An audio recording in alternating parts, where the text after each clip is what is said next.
luto dito sa Talapia? Prito? Hindi, baka sasabaw. Pwedeng ginatan. Minsan, pag madalas kami magatan yan eh. Okay. Kasamahan namin ng talong o kaya talong.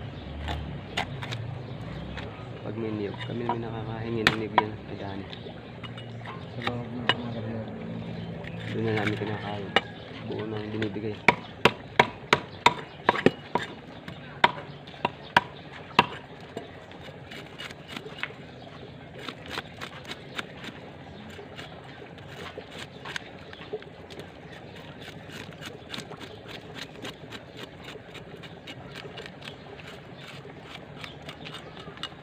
Ito, magandang taniman to. Inaagos ng tubig. Buhay na buhay tubig. May kangkong dyan ha, pwede kang kumuha dyan pang gulay. Sabi mo kay Forman. nabubuhay yun eh. Si Forman dyan ako ha. Hindi, tinatabad ko eh. Lagi. Yung isang kasamahan namin na stay sa site, pag bumababa, nangunguri. Ano siyang alam na ginugulay pa dito. Dahon ng, anong dahon yun. Ako, sa kanila eh. Palbasa, Ilocano, alam niya yung mga nakukuha dito. Oo, mas marami silang alam na gulay. Hindi namin alam na kinakain, pero sa kanya, kinuha niya, sabi niya, nakugulay ko ah.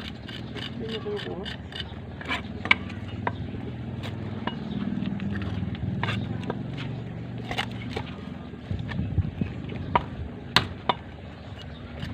Ano ngayon, Miyerkules,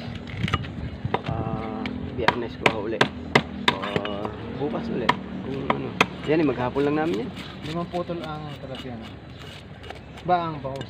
Yun yata ang pagkarinig ko rin. 5 putol. Ilan ba kami? Lilima ba kami? Ang daming umabsing. Hindi pa nabalik eh. Paano yung absent sa korpo? Wala yun. Wala yan. Walang kita.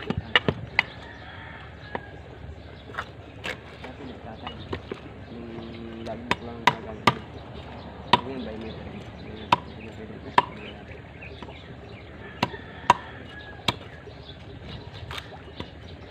Ano nila, computer nila. May income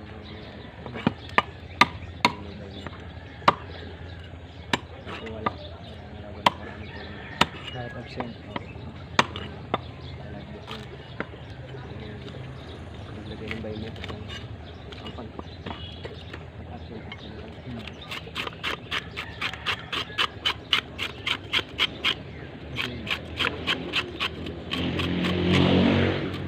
Ang galing nga ng company nila ngayong bumili yan. Ngayon lang ako nakarinig ng gano'n. Kakaiba, wala siyang, ngayon lang ako nakarinig ng gano'n. Isipin mo, 3 times umaga, tanghali, gabi, ano?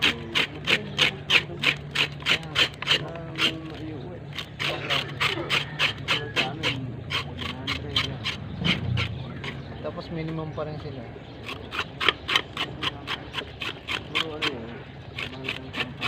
Pilipino na may-ari. Hindi nga yun magawa ng ano, ng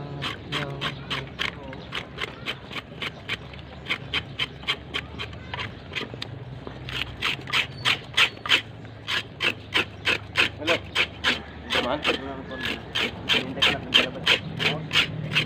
Ganap ko. Bayan naman siya, nakalagay dito. Hindi nakabantay ako. Hindi. Wala mo sa... Hindi si Mike. Hindi tingnan si Mike.